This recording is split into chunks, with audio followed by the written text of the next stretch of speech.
de ne pas accomplir devant les hommes, pour vous faire remarquer par eux, ce que vous faites pour obéir à Dieu, sinon vous n'aurez pas de récompense de votre Père céleste. Si donc tu donnes quelque chose aux pauvres, ne le claironne pas partout. Ce sont les hypocrites qui agissent ainsi dans les synagogues et dans les rues pour que les autres chantent leurs louanges. Vraiment, je vous l'assure, leur récompense, ils l'ont d'ores et déjà reçue. Quant à toi, si tu veux donner quelque chose aux pauvres, que ta main gauche ne sache pas ce que fait ta main droite. Que ton aumône se fasse ainsi en secret, et ton Père, qui voit dans le secret, te le rendra. Quand vous priez, n'imitez pas ces hypocrites qui aiment à faire leurs prières debout dans les synagogues et à l'angle des rues. Ils tiennent à être remarqués par tout le monde. Vraiment, je vous l'assure, leur récompense, ils l'ont d'ores et déjà reçue. Mais toi, quand tu veux prier, va dans ta pièce la plus retirée, verrouille ta porte et adresse ta prière à ton Père qui est là dans le lieu secret, et ton Père, qui voit dans ce lieu secret, te le rendra. Dans vos prières, ne rabâchez pas des tas de paroles, à la manière des païens. Ils s'imaginent qu'à force de paroles Dieu les entendra. Ne les imitez pas, car votre Père sait ce qu'il vous faut, avant que vous le lui demandiez. Priez donc ainsi, notre Père, toi qui es dans les cieux, que tu sois reconnu pour Dieu. Que ton règne vienne, que ta volonté soit faite, et tout cela, sur la terre comme au ciel. Donne-nous aujourd'hui le pain dont nous avons besoin. Pardonne-nous nos torts envers toi comme nous pardonnons nous-mêmes les torts des autres envers nous.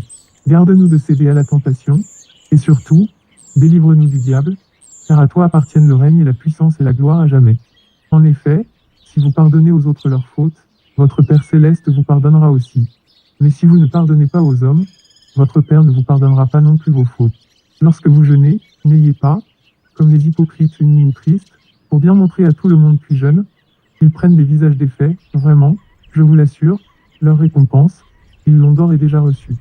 Toi, au contraire, tu veux jeûner, parfume tes cheveux et lave ton visage, pour que personne ne se rende compte que tu es en train de jeûner, que ce soit un secret entre toi et ton Père qui est là dans le lieu secret. Alors ton Père, qui voit ce qui se fait en secret, te le rendra. Ne vous amassez pas des richesses sur la terre où elles sont à la merci de la rouille et des mythes qui rongent, ou des cambrioleurs qui percent les murs pour voler. Amasse-vous plutôt des trésors dans le ciel, où il n'y a ni rouille ni mythes qui rongent, ni cambrioleurs qui percent les murs pour voler. Car là où est ton trésor, là sera aussi ton cœur.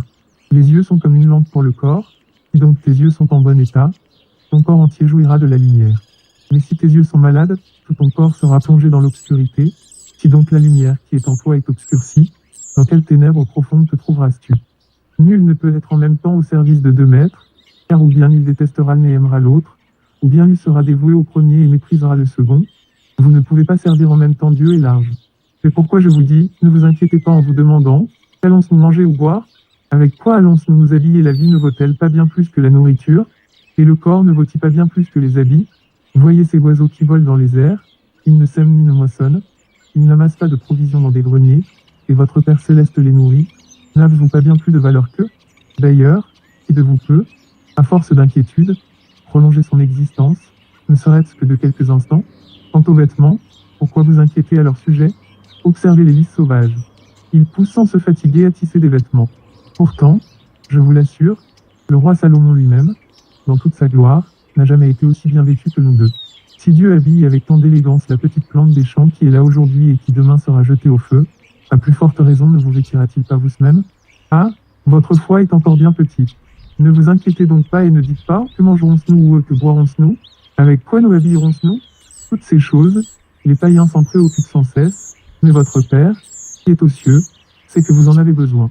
Faites donc du règne de Dieu et de ce qui est juste à ses yeux votre préoccupation première, et toutes ces choses vous seront données en plus.